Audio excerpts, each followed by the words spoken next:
a Hall of Famer, a 4-time Super Bowl champion, the 4-time Super Bowl MVP, the 2-time league MVP. If we listed the resume, Joe, we wouldn't have any time left to ask you questions.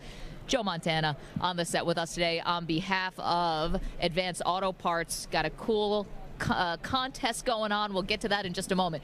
You were literally in mid-sentence of a story you're going to tell, so let's just bring it right on the air.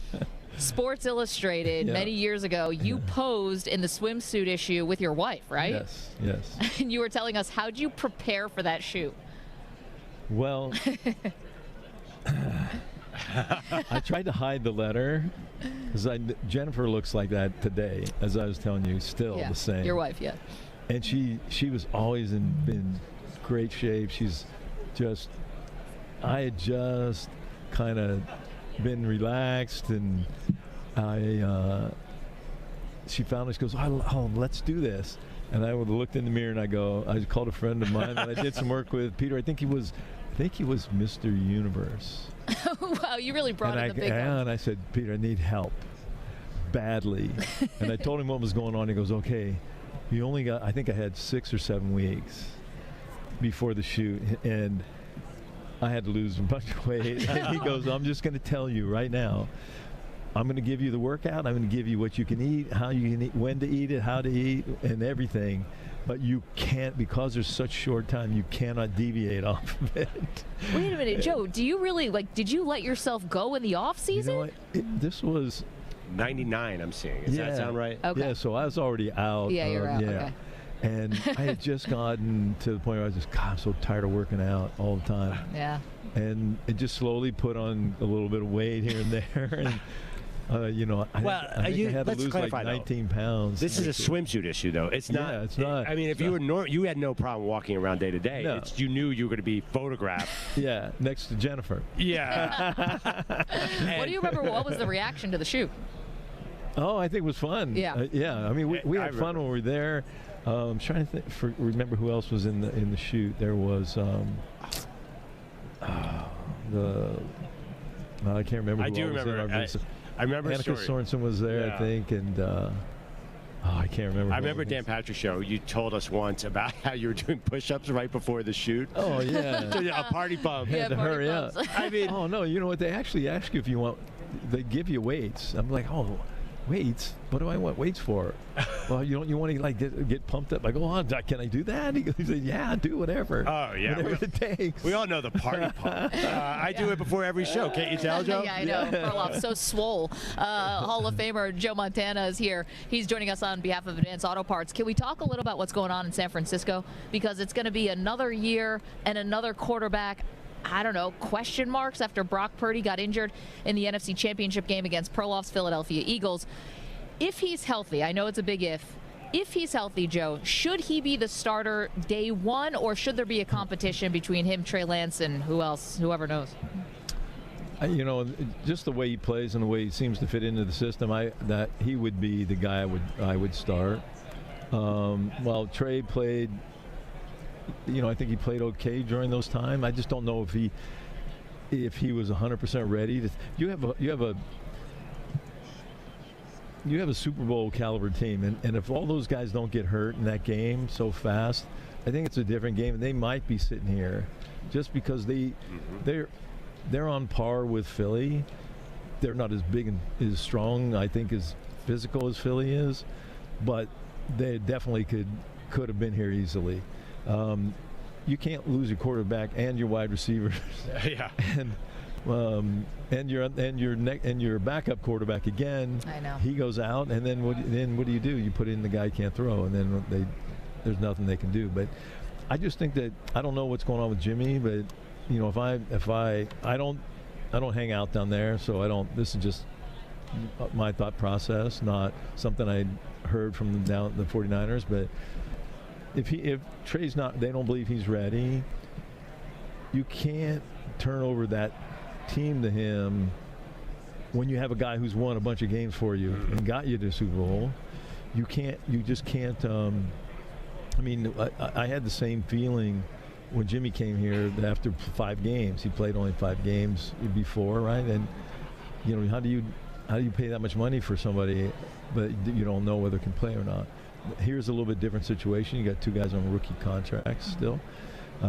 So you have the ability to keep Jimmy if you can work something out, and until you figure out whether Purdy's healthy or not.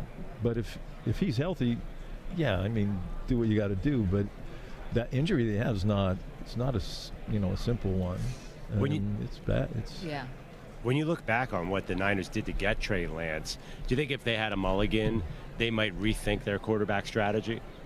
Well, Trey's a talented quarterback, but I'm not sure he may fit in Philly's system as much as he fits in San Francisco's, because San Francisco's not a run option type team, and Trey came from that background. And can he throw the ball in the pocket? Yeah. Is he used to understanding that type of offense? I don't know. I've only met him once. And man, actually, it was the last Super Bowl when we were here. Yeah. So it's just hard to turn the team over to when you have a guy that's can go out there and play for you. I don't know what kind of animosity is between him and them and them and him. What's worse side of it with all the things that have gone on. But I just know that if you could get a great start on the season, if Purdy's not ready until he's healthy and he can play, because it's going to take some time to get that done. It took me, I tore a bone off, I tore a muscle off the bone, and it's a long process just getting that throwing. When was that? Back. 90. It was. Well, we lost in the championship game in, what was it, 92? Yeah. And. Is this when you got hurt in the championship game? In the championship game, after you had won 2 Super Bowls, and then you got hurt. So I broke my hand. Yep. So I came back from the broken hand, but I was in a cast, so I couldn't throw. And one of the years I'd gotten like 16 weeks in a row cortisone shot in my tendon. Oh, wow. Here for tendonitis, so I could play every week. And that eventually wore on there. And I was just playing catch one day in training camp. I'd come back from the broken hand with the guy I played with at Notre Dame, Dave Waymer, just before practice started. And all of a sudden I felt this tweak. Oof. And every time I threw, it was a pain. So I went and got checked, and they tore off the bone. So they sewed it back together, drilled some holes, stapled it on the backside. And the rehab from it it's not easy for that. But what he's getting is even worse, because they're dealing with a ligament in that throwing hand. And so what eventually happened to me is every time I'd throw, one of the staples would zing my nerve. Oh. So they had to go take the staple out, and they dinged that nerve again, and I lost all feeling. I had no grip strength in these 3 fingers. So it took me a while all the rehab just coming back from that, and I don't know how they deal with the nerves and all that down there, and hopefully he comes back fast and safe. And but I would want some protection in that first part of the season until you absolutely know. But like I said, what goes on personally between the 49ers and Jimmy, I don't know if there's anything there that way. It was kind of bizarre. We thought that they kind of seemed to shut the door on it at the end of the season. It's like, you have no idea what's going to happen. Anyway, Joe Montana is our guest here on Radio Row. He's here on behalf of Advanced Auto Parts. Got a really cool contest and promotion that's going on. We'll tell you about it in just 1 minute. We were just chatting before you came on here about watching LeBron James break Kareem Abdul-Jabbar's record last night. And even if you weren't watching it, you're aware that it happened. And it was like a pass the torch moment. And you've been a part of some of those pass the torch moments. What do you think Kareem was thinking at the time, passing the torch now to LeBron? I think I've known Kareem for a number of years, but knowing him, it's like anything else. He knows how great he was during his era, and that the game moves on without us, no matter what happens, and it continues to get better. And seeing someone like LeBron do that, he knows what it takes to do that, right? Obviously, so he understands how important it is to LeBron. Well, maybe not to LeBron right now because he's still playing, but when it's over, you have a sense of an accomplishment, and I'm sure that Kareem had that feeling and felt good for LeBron. Is that how you feel about Brady? Because so many Absolutely people. not. No, I know. You know, it's funny. You're aware, obviously, the Wright Thompson profile of you that came out today. He's one of the great sports writers that we have. It insinuated that sort of Brady lives a little bit in your head, Joe. No, it's just one of those things where the game's so different, and you go, what? How many? Well, I always joke with Mr. DeBarlo too about this. I go, well, if I'd have stayed in San Francisco, how many more would we have won? As I said, because we handed a team that just should have won 3 Super Bowls in a row to my backup, right? Without any competition, and in one of the best seasons I had. And so those are things I look at and I think, but it's not about Tom. I mean, watching and enjoying Tom play and have the success he's had, my hat's off to him, because I know what it takes to do that, and he's done more than that. So in the piece it says you were rooting for the Seahawks and the Falcons when Tom was playing against them. Is that true? I always root for the Seahawks and Falcons. That's just what you do. Yeah. No, we talked about the games going, okay, how do you lose a game when you're on the 1-yard line and you got Marshawn Lynch? Oh, I know. Right? Second of all, why is the quarterback, why do you got to protect that? You can't throw that ball. You got to throw it in the dirt and let your guy go down and get it. So there's no chance of that. And then why do you call a 7-step drop in Atlanta when you're in field goal range to win the Super Bowl? Still the great mysteries, Joe, that we're never gonna know.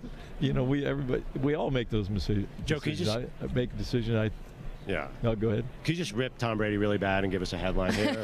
Just say something really mean. No. Tom's great. I mean, you watch him play, but I think his decision's a good time. I mean, you watch the games there towards the end of the year. It's just his mind's other places, and he's got. It's not like he didn't have a job. He's got a pretty well-paying job after this, doesn't he? Apparently he does. We got to ask you about what you're doing with Advance Auto Parts, because it's a very cool promotion about a quarterback. If they throw over 25 yards, 25 lucky fans will score a year of free gasoline at Shell stations nationwide, plus a $500 shopping spree at Advance Auto Parts. You can just go to advanceautoparts.com. That's where you can register. And this is called the most valuable play. Yep. Of course, send up fun. to you, Joe Montana. Yeah, no, it's pretty fun to be a part of that, and it also doesn't have to be a quarterback. Ooh, right. So you know how we got wide receivers and running backs. Philly special. See? There we go. Yeah. Again, you have to go to advanceautoparts.com. That's where you can register. If anybody, I'm not a quarterback, if anybody completes a touchdown pass of at least 25 yards, 25 lucky fans will score a year of free gasoline at Shell stations nationwide, plus a $500 shopping spree at Advance Auto Parts. Can't beat that, especially at California gas prices. No kidding. The Hall of Famer, Joe Montana. Always our pleasure to talk with you. Thank you so much. You bet. Thank you for having us.